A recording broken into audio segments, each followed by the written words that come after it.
Welcome to my channel. Try to hear the latest story. The ventilator's rhythmic breathing echoed through the pediatric ICU as I held my 6-year-old daughter Emma's tiny hand. Her chest rose and fell, mechanically tubes snaking from her small body after the severe pneumonia that had landed us here 3 days ago. My phone buzzed with a text from Mom. "Bring dessert for your sister's gender reveal party tonight. Don't be useless, like always." I stared at the screen in disbelief. Emma's monitor beeped steadily as I typed back with trembling fingers. "I'm at the hospital with Emma." Her response came instantly. "Priorities, Alistair. Show up or stay out of our lives." 3 days earlier, I had been the happiest single father in Denver. Emma and I shared our Sunday morning pancake tradition, her giggles filling our modest 2-bedroom apartment as she attempted to flip her own stack. Chocolate chips scattered across the kitchen counter while she danced to the radio, her auburn curls bouncing with each movement. Life had been challenging since Sarah's passing 2 years ago, but Emma brought light to every shadow. Sarah died in a car accident on a rainy Tuesday evening, leaving me with a 4-year-old who asked why Mommy wasn't coming home. Those early months tested every fiber of my being. I learned to braid hair through YouTube tutorials, mastered the art of bedtime stories with different character voices, and discovered that mac and cheese could be elevated with frozen peas and creativity. Emma adapted with the resilience only children possess, though she still occasionally asked when Mommy would visit. My mother, Patricia, never approved of my parenting approach. She criticized my decision to let Emma choose her own outfits, resulting in mismatched socks and inside-out shirts that made my daughter beam with pride. Patricia complained when I attended every school event, claiming I was hovering too much. She disapproved when I rearranged my work schedule at the accounting firm to accommodate Emma's needs, insisting I was spoiling the child and neglecting my career. Jennifer, my younger sister, had always been Patricia's favorite. At 28, she lived in a sprawling suburban home with her husband Marcus, their lives seemingly perfect from Patricia's perspective. Jennifer worked in marketing, drove a luxury sedan, and maintained an immaculate house that Patricia showcased to neighbors. Their relationship contrasted sharply with the tension that permeated my interactions with our mother. Thursday evening started normally. Emma and I were building a blanket fort in the living room, her latest architectural masterpiece spanning from the couch to the coffee table. She had carefully arranged her stuffed animals inside, creating what she called the Royal Palace for Princess Elephant and Sir Bunny. Her laughter echoed through the apartment as we shared popcorn and watched animated movies. Around 9:30, Emma began coughing. Initially, I attributed it to excitement and the popcorn kernels. However, her breathing became labored, each inhalation requiring visible effort. Her forehead felt warm against my palm, and her typical rosy complexion appeared pale. By midnight, her temperature reached 102 degrees, and breathing became increasingly difficult. The emergency room physician, Dr. Martinez, examined Emma with gentle efficiency. Her stethoscope revealed concerning sounds in Emma's lungs, and chest x-rays confirmed severe pneumonia. Within hours, Emma's condition deteriorated rapidly. Her oxygen saturation levels dropped dangerously low, requiring immediate intubation and ventilator support. Dr. Martinez explained that pneumonia in children could escalate quickly, especially in cases involving certain bacterial strains. Emma's small lungs were filled with fluid, preventing adequate oxygen exchange. The ventilator would breathe for her, while antibiotics fought the infection. Recovery could take days or weeks with careful monitoring, essential for preventing complications. I established residence in the uncomfortable vinyl chair beside Emma's bed. The pediatric ICU operated with controlled chaos. Monitors beeping nurses, checking vital signs every hour, families maintaining vigils similar to mine. I held Emma's hand, constantly whispering stories about our future adventures, promising her we would visit the zoo when she recovered.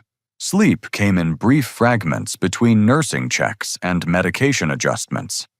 I survived on vending machine coffee and cafeteria sandwiches, refusing to leave Emma's side for more than bathroom breaks. The social worker offered resources for family support, but I declined external help. Emma needed her father present, and nothing would compromise my availability.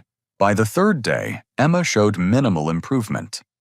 Her fever persisted despite aggressive antibiotic therapy, and ventilator settings remained unchanged. Dr. Martinez maintained cautious optimism while acknowledging the severity of her condition. Each hour brought new assessments, medication adjustments, and careful observation of vital signs. Then, my phone buzzed with Patricia's text about Jennifer's gender reveal party. After responding that I was at the hospital, Patricia's next message arrived within minutes. "Stop exaggerating.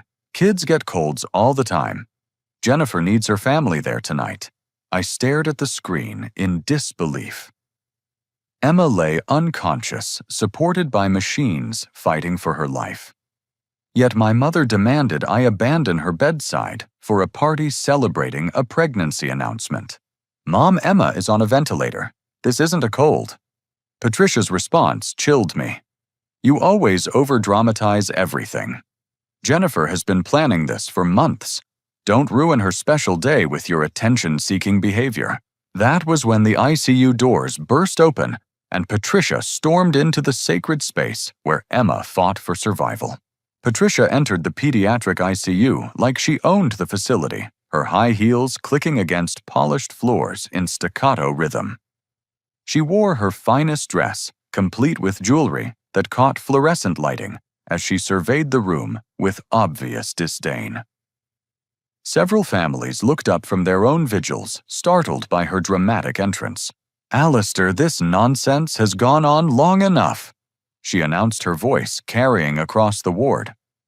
"Jennifer's party starts in 2 hours, and you're embarrassing our family by missing it." I stood from my bedside chair, positioning myself between Patricia and Emma's bed. "Mom, lower your voice. This is an intensive care unit. Don't lecture me about appropriate behavior." Patricia snapped her eyes, scanning Emma's motionless form connected to various machines. "Look at all this theatrical equipment. Hospitals love to make simple illnesses appear dramatic to inflate their bills." Nurse Linda, a veteran healthcare professional who had shown Emma particular kindness, approached with diplomatic firmness.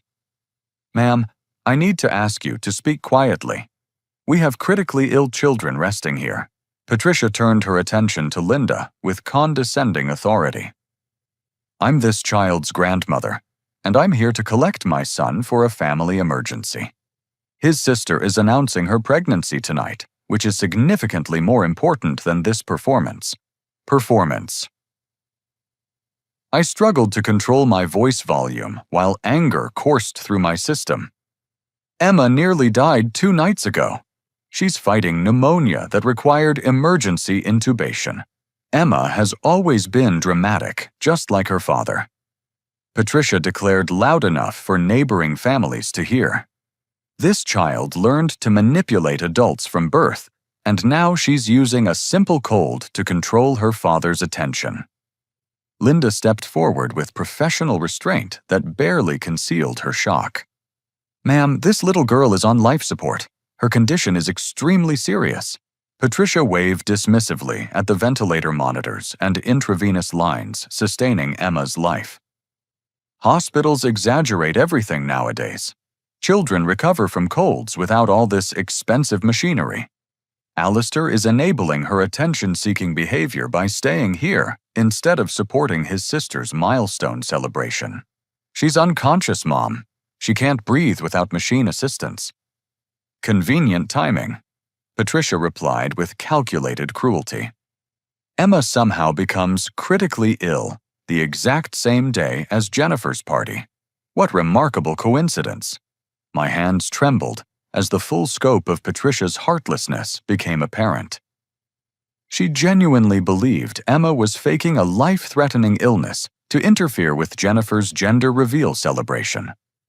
The accusation was so absurd, so disconnected from reality, that several nearby parents stared in horror. Dr. Martinez appeared, having been summoned by nursing staff concerned about the disruption. "Sir, is everything all right here?" Patricia immediately redirected her performance toward the physician. "Doctor, I'm Emma's grandmother. Can you please explain to my son that childhood pneumonia doesn't require all this dramatic intervention? He's missing a crucial family event to hover unnecessarily over a common cold."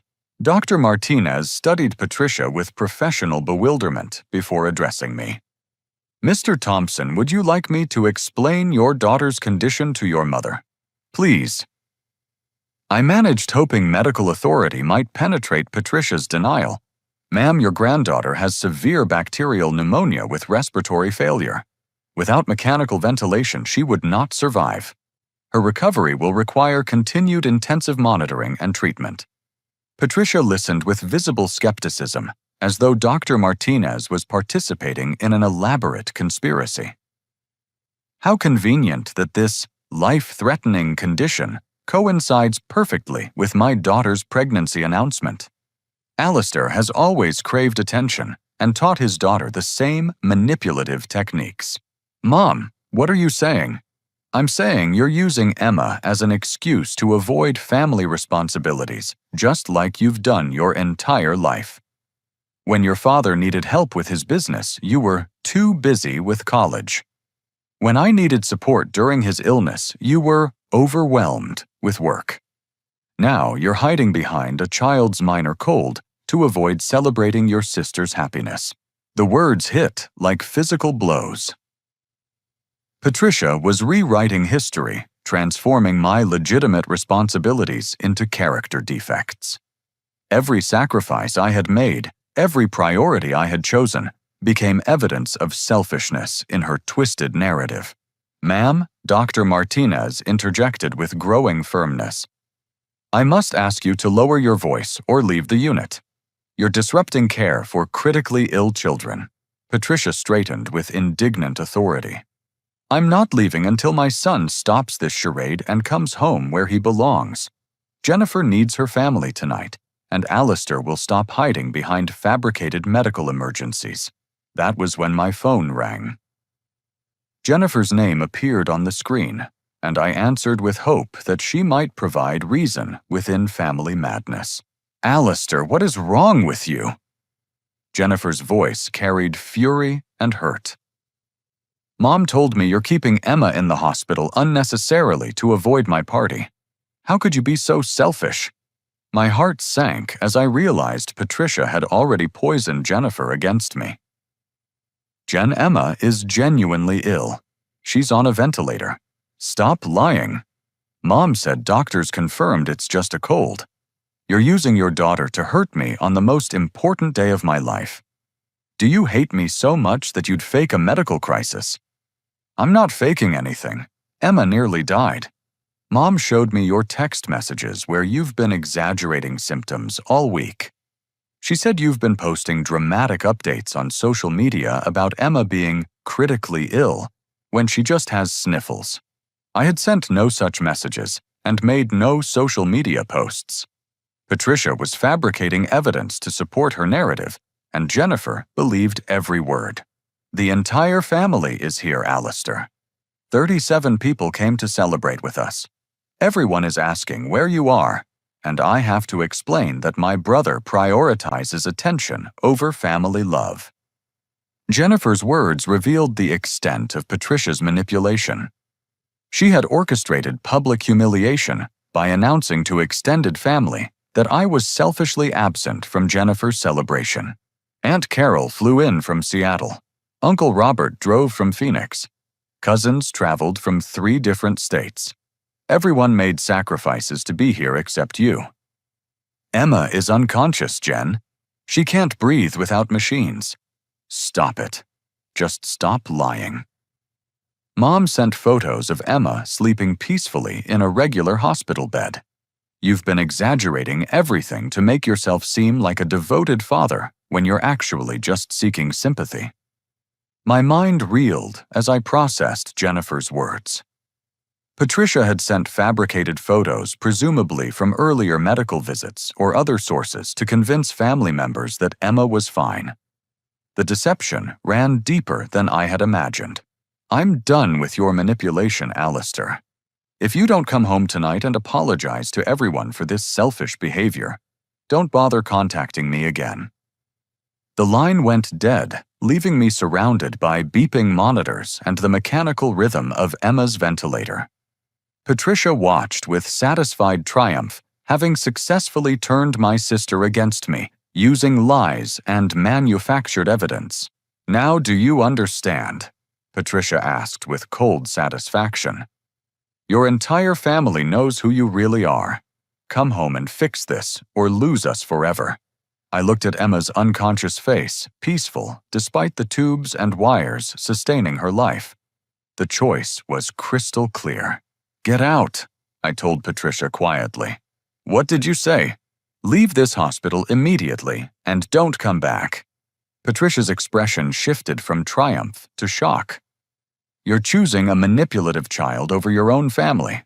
I'm choosing my daughter over toxic people who would ask me to abandon her deathbed for a party. With that declaration, I blocked Patricia's number, Jennifer's number, and their social media accounts. Whatever relationship we had shared was over, but I had no idea the worst was yet to come. The ICU returned to its necessary quiet after Patricia's exit, though echoes of her cruelty lingered in the sterile air. I settled back into my bedside chair, taking Emma's small hand in mine while processing the magnitude of what had just occurred. My entire family had chosen to believe lies rather than trust me about my daughter's life-threatening condition. Emma's face appeared peaceful despite the ventilator tube secured with medical tape. Her auburn curls spread across the pillow like spun gold, and her freckled cheeks maintained their subtle roundness even in unconsciousness. I traced gentle circles on her palm, a comfort technique she enjoyed when anxiety overwhelmed her during doctor visits or thunderstorms. It's just you and me now, sweetheart. I whispered, my voice barely audible above the machine rhythms. But that's okay. We've always been a team. Nurse Linda approached with medication adjustments, her movements precise yet gentle around Emma's bed. She had witnessed Patricia's outburst and offered sympathetic understanding without prying into family dynamics. Some people can't handle hospital environments, she said diplomatically while checking IV lines. Seeing loved ones vulnerable sometimes brings out fear in unexpected ways. I appreciated her kindness, though we both knew Patricia's behavior transcended fear. Her cruelty stemmed from something deeper and more troubling than anxiety about Emma's condition. Over the following hours, I focused entirely on Emma's care. I read chapters from her favorite book about brave princesses who rescued kingdoms through intelligence and determination. I hummed lullabies Sarah used to sing during bedtime routines, hoping familiar melodies might penetrate unconsciousness and provide comfort. Dr. Martinez conducted evening rounds with encouraging updates. Emma's fever had decreased slightly, and antibiotic levels in her blood showed therapeutic ranges. However, her lungs remained filled with fluid, requiring continued mechanical ventilation until natural healing could progress. Recovery from severe pneumonia takes time. Dr. Martinez explained while reviewing chart notes. Children Emma's age typically show improvement gradually rather than dramatically. Her body is working hard to fight this infection. I nodded understanding while studying Emma's peaceful expression. Each small sign of progress, a slight color improvement, stable vital signs, reduced fever, became monumental victories worthy of celebration. As evening transitioned to night, I attempted rest in the reclining chair hospital staff had provided. Sleep came in fragmented pieces, interrupted by nursing assessments and mechanical sounds. I dreamed of Emma running through park playgrounds, Her laughter carried on spring breezes while she chased butterflies and collected dandelions. Morning brought renewed hope as Emma's oxygen saturation levels improved enough to reduce ventilator pressure settings.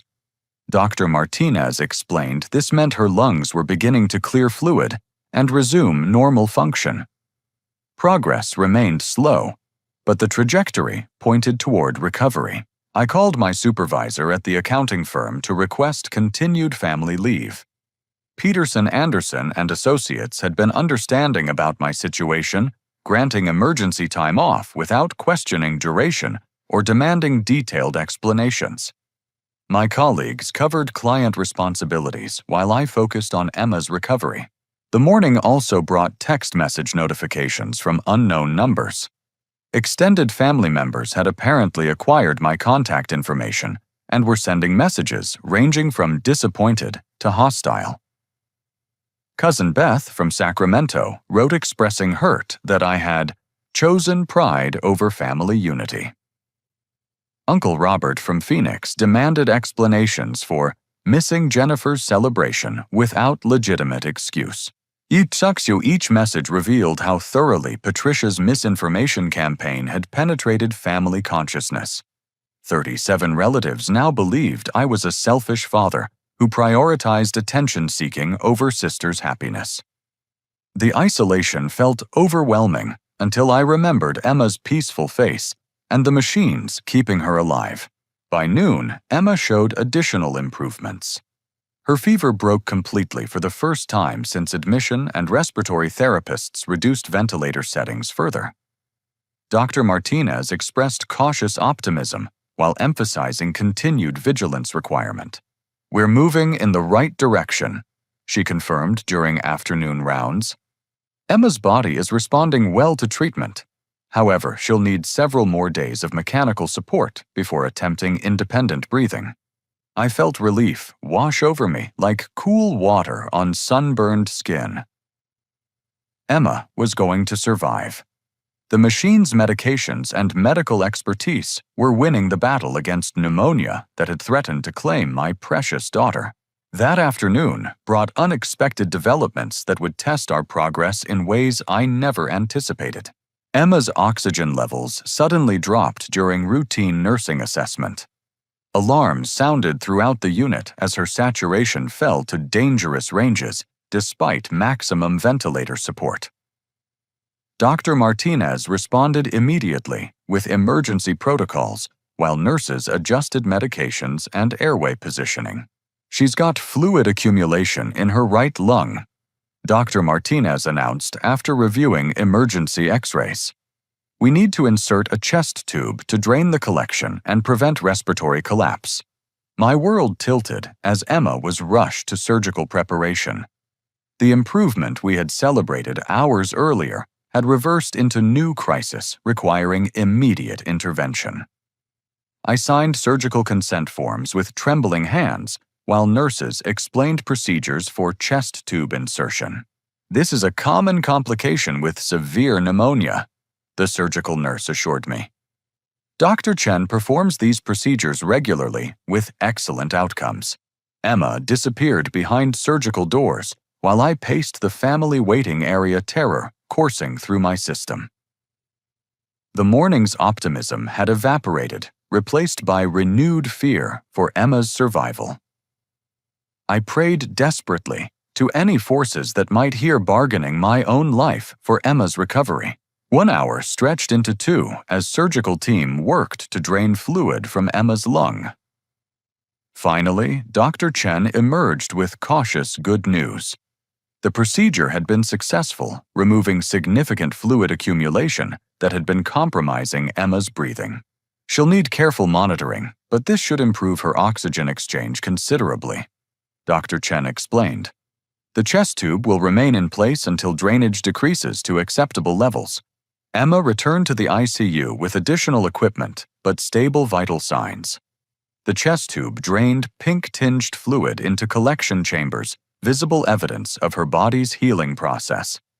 She remained unconscious, but appeared more comfortable with improved oxygen flow. As I resumed bedside vigil, hospital security approached with concerning information. "Mr. Thompson, we need to discuss a security incident that occurred earlier today," Officer Brandon explained. "A woman claiming to be Emma's grandmother attempted forced entry into the ICU during visiting hours. She became aggressive when staff prevented access and demanded to photograph your daughter." My blood chilled as I processed this information. Patricia had returned despite my explicit request for her to leave and not return. She claimed you were exaggerating Emma's condition and wanted photographic proof that your daughter wasn't actually sick. Officer Brandon continued. Staff members prevented entry, but she became increasingly agitated and threatened to contact media about hospital obstruction of family rights. The maliciousness of Patricia's behavior reached new depths. She had attempted to photograph Emma's unconscious form to use as evidence against me, potentially endangering ICU security and disrupting care for multiple critically ill children. "We've banned her from hospital premises," Officer Brandon assured me. "Any future attempts to enter will result in trespassing charges. Would you like to file formal complaints about harassment?" I considered legal options while watching fluid drain from Emma's chest tube. Patricia's behavior had escalated beyond family disagreement into criminal territory, yet pursuing charges felt overwhelming while Emma required my complete attention. "Let me think about it," I told Officer Brandon. "Right now, I just want to focus on my daughter's recovery." "Understood. We'll maintain security awareness and prevent any future disruptions." As evening approached, Emma's condition stabilized with chest tube drainage, showing expected improvement. Dr. Martinez expressed cautious optimism about her progress while emphasizing the need for continued vigilance. But the day's events had revealed disturbing truths about Patricia's willingness to exploit Emma's illness for her own purposes. I realized that protecting my daughter would require more than just medical care. It would demand confronting the toxic forces that threatened our peace, even if those forces shared our family name. Emma's recovery took an unexpected turn during the night following her chest tube surgery. Around 3 a.m, her oxygen levels dropped again despite the drainage procedure's success. Monitor alarms pierced the ICU quiet as nurses rushed to assess new complications. Dr. Martinez arrived within minutes, her expression grave as she reviewed Emma's latest chest X-ray. "There's another fluid collection developing in her left lung," she announced. "We need immediate surgical intervention to prevent respiratory failure." My heart plummeted as I watched medical staff prepare Emma for emergency surgery. The chest tube insertion had provided temporary relief, but pneumonia was proving more aggressive than initially anticipated. Dr. Martinez explained that severe bacterial infections sometimes caused multiple complications requiring repeated interventions. This isn't unusual with Emma's particular strain of pneumonia, she assured me while reviewing surgical consent forms. However, we need to act quickly to prevent further respiratory compromise. Within 30 minutes, Emma was wheeled into the operating room for her second surgical procedure in 24 hours. I found myself alone in the family waiting area at 4 a.m, surrounded by empty chairs and vending machines humming in artificial lighting. 3 hours passed with excruciating slowness. I attempted reading magazines, pacing hallways, and calling work to update my supervisor about extended absence. Nothing diminished the terror that consumed rational thought as surgeons worked to save my daughter's life. Sarah's memory became particularly vivid during those waiting hours. I remembered her steady presence during previous medical scares. Her calm voice, reassuring Emma during vaccination appointments and emergency room visits for playground injuries. Sarah would have known exactly what to say, how to remain strong while fear threatened to overwhelm protective instincts. "I wish you were here," I whispered to Sarah's memory. "Emma needs her mom, and I need your strength to get through this," Around 7:30, Dr. Chen emerged from surgery with cautiously positive news. The second drainage procedure had been successful, removing significant fluid accumulation from Emma's left lung. However, her condition remained critical, requiring continued intensive monitoring and mechanical ventilation. We've placed bilateral chest tubes to prevent future fluid collections, Dr. Chen explained. Emma's lungs were more severely affected than initial assessments indicated, but she's responding well to aggressive treatment. Emma returned to the ICU connected to additional equipment, but showing improved oxygen saturation levels. The bilateral chest tubes drained fluid from both lungs, while ventilator settings provided necessary respiratory support. She remained unconscious, but appeared more stable than she had since admission. I resumed bedside vigil with renewed determination to remain present for every moment of Emma's recovery. The double surgery had emphasized how quickly her condition could deteriorate, making my constant attendance even more crucial. Around noon, Nurse Linda approached with concerning information unrelated to Emma's medical care. "Mr. Thompson, I wanted you to be aware of some troubling social media activity we've discovered," she said diplomatically. "Hospital administration asked me to inform you about posts circulating online regarding Emma's condition." She handed me a tablet displaying Facebook posts from Patricia's account.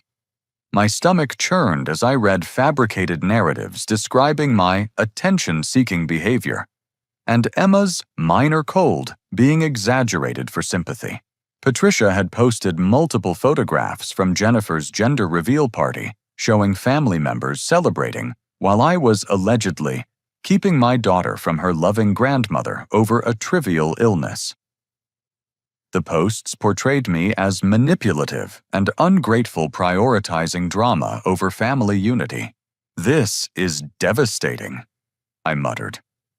Scrolling through dozens of supportive comments from relatives who believed Patricia's version of events. "There's more," Nurse Linda said gently. "She's posted on Instagram and Twitter using hashtags about hospital negligence and family rights.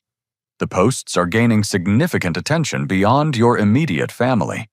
I discovered Patricia's Instagram account filled with professionally staged photos from Jennifer's party, accompanied by lengthy captions describing my selfish absence and Emma's fake medical emergency. She had tagged the hospital my workplace and numerous family members, creating a public narrative that painted me as villain in Emma's health crisis. The Twitter posts were particularly harmful, using trending hashtags about healthcare and family values to amplify her message. Patricia claimed hospital staff were enabling a manipulative father's attention-seeking behavior and preventing grandmother's rights to visit her supposedly ill granddaughter. Each post received hundreds of likes, shares, and supportive comments from people who accepted Patricia's narrative without questioning its accuracy. Extended family members added their own posts expressing disappointment in my priorities and support for Jennifer's special day being ruined by Alistair's selfishness. "The hospital's legal team is monitoring the situation," Nurse Linda explained. "These posts contain false information about our medical practices and could impact our reputation. Administration is considering response options." I felt violated and helpless as Patricia's lies spread across social media platforms, reaching hundreds of people who now viewed me as negligent father, exploiting his daughter's illness for attention. The posts created public record of character assassination based entirely on fabricated information. "Can we do anything to stop this?" I asked. Hospital legal is researching options, but social media makes damage control challenging. The posts don't explicitly threaten anyone, so platforms probably won't remove them for policy violations. As I continued reading, I discovered Patricia had created a narrative where Emma was merely tired from playing too hard, and I had manipulated doctors into unnecessary hospitalization to avoid family responsibilities. She claimed multiple medical professionals had confirmed Emma's condition was minor, But I refused to listen to reason. The sophistication of Patricia's misinformation campaign shocked me. She had crafted detailed stories with specific quotes attributed to healthcare professionals, created timeline narratives that sounded plausible to outsiders, and leveraged social media algorithms to maximize reach and engagement. My phone buzzed with friend requests from strangers who had seen Patricia's posts and wanted to follow the drama. Others sent direct messages expressing support for Patricia and criticism of my behavior. Complete strangers were weighing in on my parenting based on lies spread by my own mother. "I'm so sorry you're dealing with this while Emma recovers," Nurse Linda said sympathetically. Healthcare workers see family dysfunction regularly, but this level of public manipulation is unusual. I thanked her and returned focus to Emma, who remained unconscious but stable following her morning surgery. The chest tubes continued draining fluid from her lungs, while monitors displayed steady vital signs. Despite Patricia's social media assault, Emma was genuinely improving. That evening, Dr. Martinez provided encouraging updates about Emma's progress. The bilateral drainage was working effectively, and her oxygen requirements had decreased enough to reduce ventilator pressure settings. "We're cautiously optimistic about her trajectory," Dr. Martinez explained. "If improvement continues, we might attempt reducing sedation tomorrow to assess her neurological response." For the first time in 5 days, I felt genuine hope about Emma's recovery. Her body was winning the battle against pneumonia, despite requiring intensive intervention. Soon, she might wake up and recognize my voice calling her name. But Patricia's social media campaign had created new problems that would require addressing once Emma recovered. The lies about my character and Emma's condition had spread too far to ignore potentially affecting my employment reputation and future relationships. As I held Emma's hand that evening, I realized her physical healing was only the beginning of our challenges. Protecting her from Patricia's toxicity would require strategies beyond blocking phone numbers and social media accounts. The war for Emma's well-being had expanded beyond hospital walls into digital battlegrounds where truth struggled against carefully constructed lies designed to destroy my credibility as devoted father. But I would fight for Emma using whatever weapons were necessary. She deserved protection from people who would exploit her illness for personal vendettas, even if those people shared our family name. By day 6 of Emma's hospitalization, her condition had improved enough for medical staff to begin reducing sedation levels. Dr. Martinez explained that decreasing Emma's medication would allow assessment of her neurological function and potential readiness for breathing trials without full ventilator support. "We'll reduce sedation gradually over the next 12 hours," she explained during morning rounds. "Emma might begin showing signs of awareness this evening, though full consciousness could take longer depending on her individual response." I felt anticipation mixed with anxiety as nurses adjusted Emma's medication drip. After nearly a week of one-sided conversations, she might finally hear and respond to my voice. I prepared her favorite stories and songs, hoping familiar sounds would guide her back to consciousness. The chest tubes continued draining, decreasing amounts of fluid from Emma's lungs, indicating her body's natural healing was progressing successfully. Her oxygen requirements had dropped to levels that suggested potential weaning from mechanical ventilation within days rather than weeks. "Her recovery is ahead of our initial projections," Dr. Martinez noted with professional satisfaction. Children Emma's age often surprise us with their resilience and healing capacity. Throughout the morning, I watched for subtle signs of increased awareness. Emma's eyelids occasionally fluttered, and her hand seemed to respond with slight pressure when I squeezed her fingers. These tiny movements filled me with hope that consciousness was returning. Around noon, respiratory therapist Kelly conducted breathing assessments to evaluate Emma's lung function improvement. The tests revealed significant progress since her bilateral surgery, with both lungs showing better expansion and gas exchange than previous measurements indicated. She's doing remarkably well, Kelly confirmed while adjusting ventilator settings. If these trends continue, we might attempt brief periods off the ventilator tomorrow to test her independent breathing capacity. I called my supervisor to provide updates about Emma's improvement and estimated timeline for my return to work. Peterson Anderson and Associates continued supporting my family leave, assuring me that client responsibilities were being handled professionally during my absence. The afternoon brought Emma's first clear signs of emerging consciousness. Her eyes opened briefly, unfocused, but responsive to light. She didn't recognize me initially, but her gaze tracked movement around the bed in ways that indicated cognitive function was returning. "Emma, sweetheart, Daddy's here," I whispered, positioning my face within her field of vision. "You're in the hospital, but you're getting better. Can you squeeze my hand?" Her response was barely perceptible, but I felt slight pressure from her fingers wrapped around mine. Tears of relief rolled down my cheeks as I realized Emma was genuinely waking up after the longest week of our lives together. Nurse Linda observed Emma's responses with professional excitement about her neurological progress. "She's showing excellent signs of cognitive recovery. The sedation reduction is working perfectly." Over the following hours, Emma's awareness increased gradually.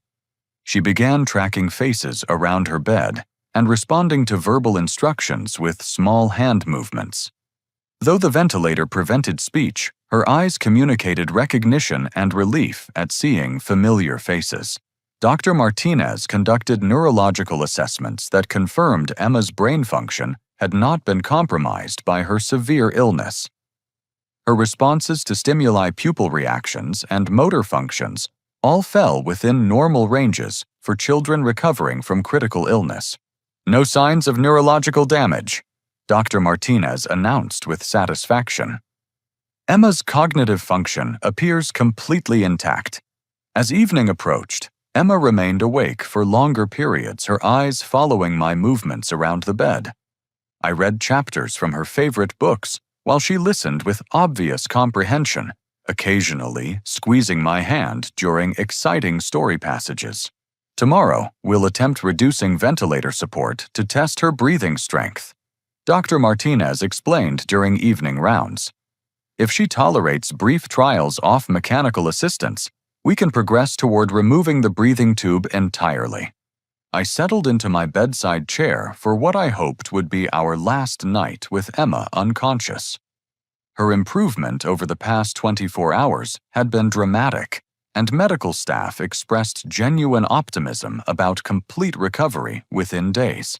Around 2 in the morning, while I dozed fitfully in my chair, Emma's hand movements woke me.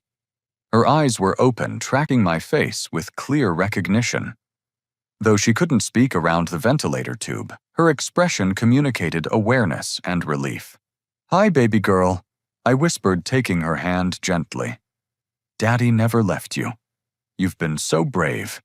Emma's eyes filled with tears, but she squeezed my hand with more strength than she'd shown since admission. We shared a moment of profound connection after nearly a week of uncertainty about whether she would survive. "You're going to be okay," I promised. "We're going to go home soon and have pancakes and build blanket forts." Emma's eyes lit up at mention of our favorite activities, confirming that her memories and personality remained completely intact despite her traumatic illness. But as I celebrated Emma's emerging consciousness, she began trying to communicate something urgent through hand squeezes and eye movements. Her expression showed distress beyond physical discomfort, as though she was attempting to convey important information. "What is it, sweetheart?" I asked. "Are you in pain? Do you need the nurse?" Emma shook her head slightly, the movement limited by ventilator tubing.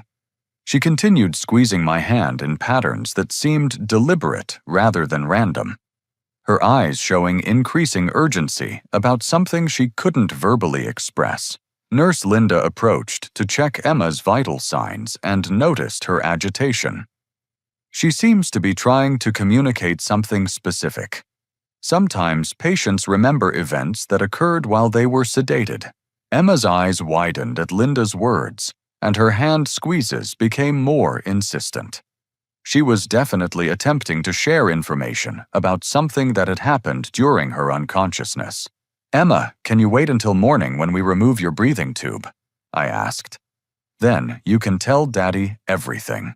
But Emma's distress increased her eyes, showing fear mixed with determination to communicate immediately. Something had occurred during her sedated period that she desperately needed me to understand. Over the next hour, Emma continued her urgent attempts at nonverbal communication. I tried guessing what was troubling her, but nothing seemed to match her specific responses. Finally, exhaustion overcame her efforts, and she drifted back to sleep with worried expression still creasing her forehead. The following morning brought successful breathing trials that indicated Emma's readiness for ventilator removal. Dr. Martinez and respiratory team conducted careful assessments before deciding to remove the breathing tube that had sustained her life for nearly a week. "This might be uncomfortable for a moment," Dr. Martinez warned as she prepared for the procedure.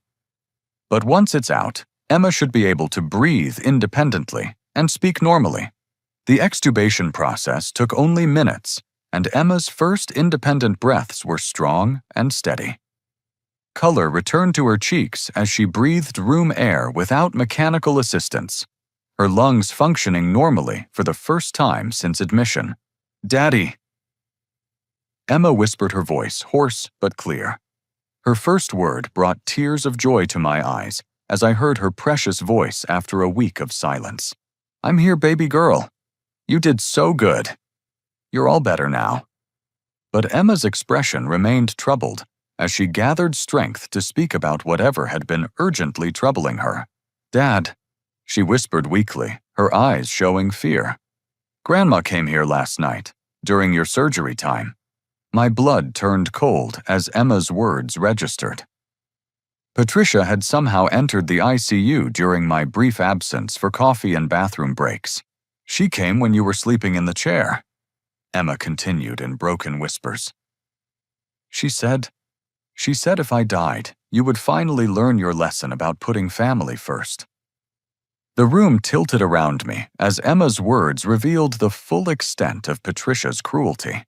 She said maybe it would be better if I didn't wake up so you could come home and be a good son.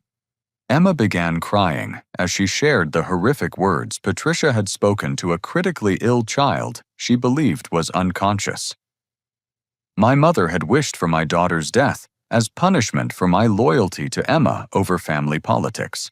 The maliciousness exceeded anything I could have imagined." Patricia had violated ICU security to psychologically torture a child fighting for her life, expressing hope that Emma's death would teach me proper family priorities. As Emma cried in my arms, I realized that protecting her from Patricia would require more than family boundaries. It would demand legal action against someone who viewed my daughter's life as expendable in service of maintaining family control.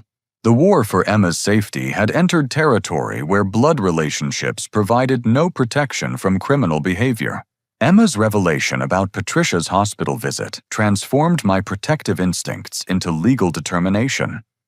While Emma rested after sharing her traumatic encounter, I immediately contacted hospital administration to report the security breach and Patricia's psychological abuse of a critically ill child. Director of Security Michael Rodriguez reviewed surveillance footage from the ICU during my brief absences over the past week.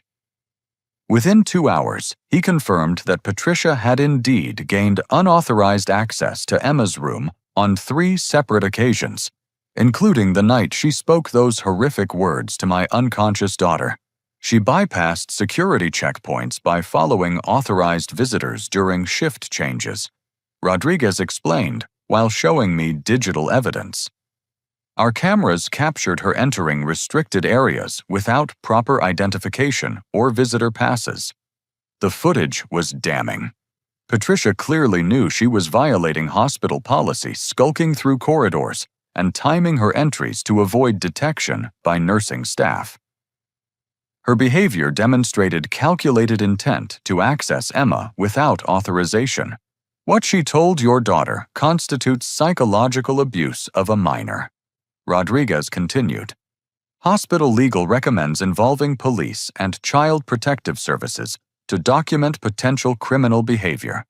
I struggled with the magnitude of pursuing legal action against my own mother, but Emma's safety required protection from someone willing to exploit her near-death experience for personal vendettas. Detective Sarah Williams from the Denver Police Department arrived within hours to take formal statements about the incident. Wishing death upon a hospitalized child even indirectly could constitute criminal harassment and child endangerment, Detective Williams explained. Combined with unauthorized entry into medical facilities, we have grounds for multiple charges. Emma provided her statement with remarkable courage for a 6-year-old recovering from critical illness. Her account was detailed and consistent, describing Patricia's exact words and threatening tone during the bedside visit. Detective Williams praised Emma's bravery while documenting evidence for potential prosecution. Hospital staff contributed additional witness statements about Patricia's disruptive behavior during previous visits, her attempts to photograph Emma without consent, and her public claims that Emma was faking illness for attention. The pattern of harassment extended far beyond a single inappropriate conversation. While gathering evidence about Patricia's hospital violations, I decided to investigate the financial irregularities she had mentioned during previous confrontations. Something about her comment regarding my irresponsible spending on Emma's medical care didn't align with my actual healthcare expenses. I contacted my insurance company to review policy details and benefit distributions over the past 2 years since Sarah's death. Customer service representative Janet Morrison agreed to provide comprehensive documentation of all medical claims and payments related to Emma's coverage. The insurance investigation revealed shocking financial betrayal that exceeded even Patricia's psychological cruelty. A life insurance policy Sarah had established for Emma's future medical needs and college education had been systematically drained by someone with access to beneficiary information. The policy had accumulated $43,000 in benefits intended for your daughter's care, Morrison explained during our phone conversation. However, beneficiary information was changed 18 months ago, redirecting payments to Patricia Thompson rather than Emma Thompson. My hands trembled as I processed this information. Patricia had stolen money specifically designated for Emma's welfare, while simultaneously claiming I was financially irresponsible and unable to provide proper care for my daughter. How was beneficiary information changed without my authorization? I demanded. The changes were submitted with documentation claiming legal guardianship transfer due to your alleged mental instability, Morrison replied. However, reviewing the paperwork, now several signatures appear questionable, and no court orders were provided to support guardianship claims. Patricia had forged documents to steal money from her own granddaughter while building a false narrative about my mental fitness as Emma's father. The fraud extended far beyond family manipulation into criminal territory involving financial institutions and legal impersonation. Further investigation revealed additional violations of my parental rights that I had never suspected. Patricia had contacted Emma's school district, claiming concerns about my mental stability and requesting updates about Emma's academic performance and social development. She had also approached Emma's pediatrician seeking medical records under false claims of emergency contact authorization. Your mother has been systematically attempting to undermine your parental authority for over a year, Detective Williams confirmed after reviewing evidence. The pattern suggests long-term planning rather than recent emotional responses to family conflict. The scope of Patricia's betrayal was staggering. While I focused on raising Emma and recovering from Sarah's death, Patricia had been methodically building a case against my fitness as a father stealing money designated for Emma's care and positioning herself as alternative guardian should opportunities arise. Most disturbing was discovering that Patricia had listed herself as emergency contact for Emma's medical care at multiple healthcare facilities, claiming I was mentally unstable and making poor medical decisions for the child. She had attempted to insert herself into Emma's medical treatment decisions while stealing funds meant to pay for that care. She's been preparing to challenge your custody, Detective Williams explained. The financial theft, false emergency contact listings, and documented attempts to question your mental fitness all support efforts to claim parental incompetence. Emma's life-threatening illness had provided Patricia with an opportunity to accelerate her custody challenge by claiming I was exaggerating medical problems and making inappropriate treatment decisions. Her social media campaign painted me as attention-seeking and manipulative, supporting narratives about mental instability. The hospital visit where she wished for Emma's death might have been intended to traumatize your daughter enough to support claims that you're creating unsafe environments, Detective Williams theorized. Abused children sometimes blame themselves or become afraid of parents who can't protect them from harm. The psychological manipulation was even more sinister than I had initially understood. Patricia hadn't just wished for Emma's death as punishment for my loyalty. She had been attempting to psychologically damage Emma's relationship with me to support future custody challenges. Legal documentation revealed that Patricia had consulted family court attorneys about grandparent custody rights and had been building files documenting alleged evidence of my parental incompetence. The stolen insurance money was being held in accounts designated for Emma's future care under appropriate guardianship. We have sufficient evidence for multiple felony charges, Detective Williams concluded. Financial fraud, document forgery, child endangerment, harassment, and attempted parental alienation. The district attorney's office will review the case for prosecution. As evidence mounted against Patricia, I realized that Emma's recovery from pneumonia was only the beginning of our healing process. Patricia's systematic betrayal had created wounds that would require careful attention and professional support to prevent lasting psychological damage. But for the first time since Emma's hospitalization began, I felt empowered rather than victimized. Patricia's criminal behavior had been documented and would face legal consequences that reflected the severity of her actions against my family. Emma deserved protection from people who would exploit her illness and traumatize her for personal gain. The evidence would ensure that protection through legal channels that Patricia couldn't manipulate or circumvent. Justice for Emma was finally within reach. 3 weeks after Emma's discharge from the hospital, Detective Williams called with news that would finally bring justice for the trauma Patricia had inflicted on our family. The district attorney's office had filed formal charges, including financial fraud, forgery, child endangerment, criminal harassment, and attempted parental alienation. Patricia Thompson was arrested this morning, Detective Williams informed me. She'll face arraignment tomorrow on 7 felony counts and 3 misdemeanor charges. The evidence you helped gather made this case extremely strong for prosecution. Emma had recovered completely from her pneumonia, her lungs showing no residual damage from the severe infection that had nearly claimed her life. Dr. Martinez declared her medically cleared for all normal activities, though she recommended follow-up appointments to monitor Emma's continued health. The restraining order I had obtained against Patricia was now permanent, legally prohibiting any contact with Emma or me for the next 5 years.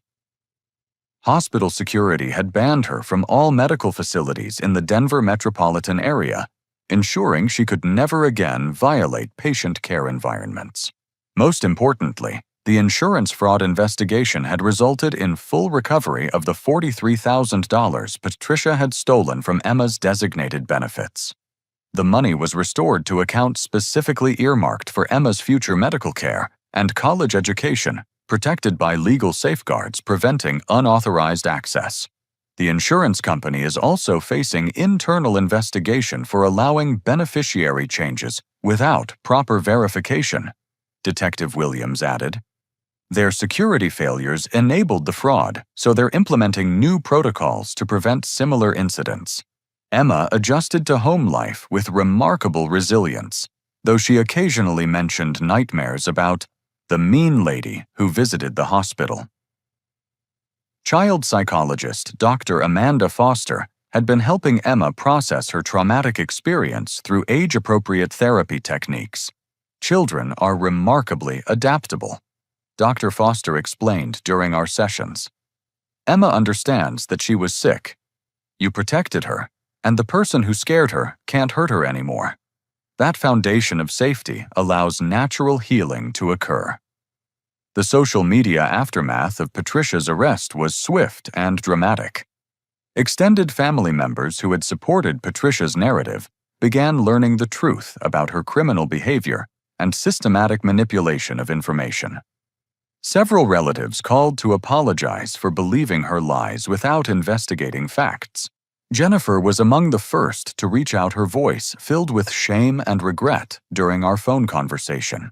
"Alistair, I am so deeply sorry," she said through tears. "I believed Mom's stories without questioning anything. I said horrible things to you while Emma was fighting for her life.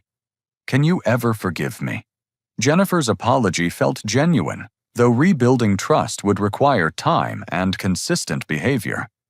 She had been manipulated by Patricia's lies, but her willingness to believe the worst about me without investigation had caused real damage during our family's darkest hours. "I want to understand how I could be so blind," Jennifer continued. "Mom showed me pictures and told detailed stories. I never imagined she would fabricate evidence or steal from Emma. I feel like I don't know who she really is." Patricia's arrest had revealed the extent of her deception to family members who had accepted her narratives without question. Several relatives expressed shock at learning about the stolen money-forged documents and psychological abuse of a critically ill child. Uncle Robert called from Phoenix with profuse apologies and offers to help with Emma's recovery expenses. "I flew to Denver believing your daughter was fine, and you were being selfish. Learning the truth about her condition and what Patricia did makes me sick to my stomach." Aunt Carol from Seattle sent a lengthy letter expressing remorse for supporting Patricia's version of events. "I posted supportive comments on her social media without knowing she was lying about everything. I'm ashamed that I helped spread those false stories about you and Emma." The family gathering that had celebrated Jennifer's pregnancy announcement was now remembered as the night Patricia chose personal priorities over her granddaughter's life-threatening illness. Several relatives admitted feeling uncomfortable with Patricia's insistence that Emma's hospitalization was fake, but they had dismissed their instincts in favor of family unity. Emma's return to first grade was triumphant, with teachers and classmates welcoming her back with celebration and support. Principal Anderson had been informed about our family situation and ensured school security protocols prevented Patricia from any contact with Emma during school hours. "Emma talks about you with such pride," her teacher Miss Rodriguez told me during parent conferences. "She tells classmates about how her daddy stayed with her in the hospital and read her favorite stories. The experience seems to have strengthened your bond rather than traumatizing her." Emma's artwork from school often featured images of us together, depicting our hospital experience as a story of protection and love, rather than fear and separation. Her resilience amazed everyone who witnessed her recovery, both physical and emotional. The legal proceedings moved forward with Patricia facing potential prison time for her crimes against our family. Her attorney attempted plea negotiations, but District Attorney James Patterson was determined to prosecute fully given the severity of targeting a hospitalized child. Crimes against children receive our highest priority. Patterson explained during victim impact preparation. Your daughter deserves justice for what she endured, and the community needs protection from someone willing to psychologically abuse critically ill children. Emma provided victim impact testimony through child-friendly video recording, describing how Patricia's words had scared her during her sickness. Her courage in facing someone who had wished for her death impressed legal professionals and contributed to Patricia's ultimate conviction on all charges. The trial lasted 3 days, with evidence so overwhelming that Patricia's defense offered little resistance. Hospital surveillance footage, financial records, forged documents, and witness testimony painted a clear picture of calculated abuse, targeting both Emma and me. Patricia received a sentence of 4 years in state prison, with an additional 3 years of supervised probation upon release. The judge emphasized that her crimes against a critically ill child warranted serious consequences that reflected society's protection of vulnerable populations. Your actions demonstrated callous disregard for your granddaughter's well-being and systematic efforts to undermine her father's parental rights, Judge Catherine Martinez stated during sentencing. This court finds your behavior toward a hospitalized child particularly egregious and deserving of substantial incarceration. Emma and I watched autumn leaves change colors from our apartment balcony 6 months after the hospital experience that had tested our resilience and revealed the strength of our bond. She had grown taller and more confident, her personality shining even brighter than before her illness. "Daddy, I'm glad it's just us," Emma said, while we shared hot chocolate and planned weekend activities. "We make a good team. The best team ever." I agreed, holding her close. "And we'll always take care of each other." Emma had learned that family meant people who protected and supported each other during difficult times, not those who exploited weakness for personal gain. Our experience had clarified the difference between blood relatives and chosen family, teaching us both valuable lessons about loyalty and love. The money recovered from Patricia's theft had been invested in educational funds that would support Emma's future dreams and aspirations. She talked about becoming a doctor to help other children inspired by the medical professionals who had saved her life and treated her with kindness. Jennifer and I slowly rebuilt our relationship through careful communication and shared commitment to Emma's well-being. She had learned painful lessons about questioning information and thinking independently rather than accepting family narratives without investigation. Several extended family members maintained contact, having learned to value truth over loyalty to someone who had systematically manipulated their emotions and relationships. Others chose to distance themselves from our situation, entirely uncomfortable with confronting Patricia's criminal behavior. Emma started piano lessons and joined a youth soccer league activities that connected her with peers and mentors who valued her bright spirit and determined personality. Her confidence grew through achievements earned through her own efforts rather than family dynamics. Our Saturday morning pancake tradition resumed with renewed appreciation for ordinary moments that Patricia's toxicity had threatened to destroy. Emma's laughter filled our kitchen as she attempted increasingly elaborate pancake shapes. Chocolate chips scattered across counters while music played from radio speakers. "Next week, I want to make dinosaur pancakes," Emma announced with syrup-sticky fingers and a milk mustache decorating her cheerful face. "Dinosaur pancakes it is." I promised, marveling at her endless creativity and joy in simple pleasures. Sarah's memory remained part of our daily lives, but no longer overshadowed by grief and manipulation. Emma talked about her mother with love and curiosity, asking questions about their shared interests and planning ways to honor Sarah's memory through kindness and courage. The experience had taught us that protecting those we love sometimes requires difficult decisions about family relationships that cause pain, but ensure safety. Patricia's removal from our lives had eliminated toxicity that prevented Emma's natural development and my confidence as her father. Emma understood that some people made choices that hurt others, but those choices didn't reflect her worth or value as a person. She learned to trust her own feelings about relationships while maintaining openness to people who demonstrated genuine care and respect. On quiet evenings when Emma practiced reading or worked on homework, I reflected on lessons learned through our ordeal. Loving someone meant prioritizing their well-being over external expectations, even when that choice disappointed people who demanded different priorities. Emma's illness had revealed the difference between people who supported our family during crisis and those who exploited vulnerability for personal agendas. The distinction became permanent foundation for future relationships and decisions about who deserved access to our lives. Patricia's criminal conviction sent clear messages about consequences for those who target children with psychological abuse or financial exploitation. Emma's courage in speaking truth about her experience had protected other potential victims from similar harm. As Emma approached her 7th birthday, we planned celebrations that honored her survival growth and bright future ahead. Friends from school, supportive family members, and medical professionals who had cared for her during hospitalization would join festivities recognizing her remarkable journey.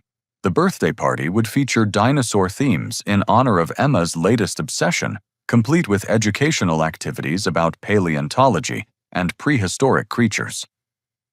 Dr. Martinez had agreed to attend, bringing photographs of Emma's recovered chest X-rays to show how completely her lungs had healed. "I want to thank everyone who helped me get better," Emma said while planning invitation lists. "And I want chocolate cake with dinosaur decorations. Chocolate dinosaur cake for the bravest girl in Denver." I promised, knowing that Emma's courage had carried us both through the darkest period of our lives together. Looking ahead, Emma and I faced the future with confidence built through surviving tests that revealed the strength of our bond and the power of choosing love over manipulation. Patricia's toxicity no longer threatened our peace, and Emma's bright spirit could flourish without fear of psychological abuse from people who should have protected her. The hospital experience that began with near tragedy had ultimately delivered justice, healing, and unshakable certainty about what mattered most in our lives. Emma's survival had given us both the gift of clarity about family loyalty and the courage required to defend those precious bonds against anyone who would exploit or damage them. Emma was safe, healthy, and surrounded by people who genuinely cared about her well-being. That foundation would support whatever challenges we might face in the years ahead, secure in knowledge that our love for each other could overcome any obstacle. Have you ever had to choose between toxic family loyalty and protecting someone you love? How do you define real family when blood relationships become harmful rather than nurturing? Share your thoughts in the comments below about standing up for what's right, even when it means difficult decisions about family boundaries. If this story touched your heart or reminded you of the importance of protecting children from those who would exploit their vulnerability, please like this video and subscribe for more real-life stories about courage, justice, and the power of choosing love over manipulation. Share this story with someone who might need encouragement to prioritize safety over toxic family expectations. Thank you for listening to Emma's journey and mine. I hope our experience reminds you that real family protects and nurtures, while toxic people, regardless of blood relationships, must sometimes be removed to preserve what's truly precious. Keep fighting for those who depend on your protection, and never doubt that choosing their well-being over external pressure is always the right decision. May your own families be filled with genuine love, support, and the courage to defend what matters most against any threat, no matter its source.